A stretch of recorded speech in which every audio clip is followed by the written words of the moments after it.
যে একটা এক্সাম দিতে পারে নাই, সেটা আমাদের পরীক্ষা বিধি মোতাবেক ইনশাআল্লাহ ছাত্রছাত্রীরা যেন কোনোভাবে ক্ষতিগ্রস্ত না হয় আমরা এটা দেখব।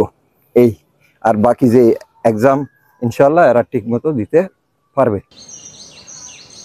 সবসময় কি আমরা স্টুডেন্টদের পক্ষে আছি, আমরা চেষ্টা করতেছি ইনশাআল্লাহ যে কোনোভাবে স্টুডেন্টরা যেন কোনোভাবে ক্ষতিগ্রস্ত না হয়।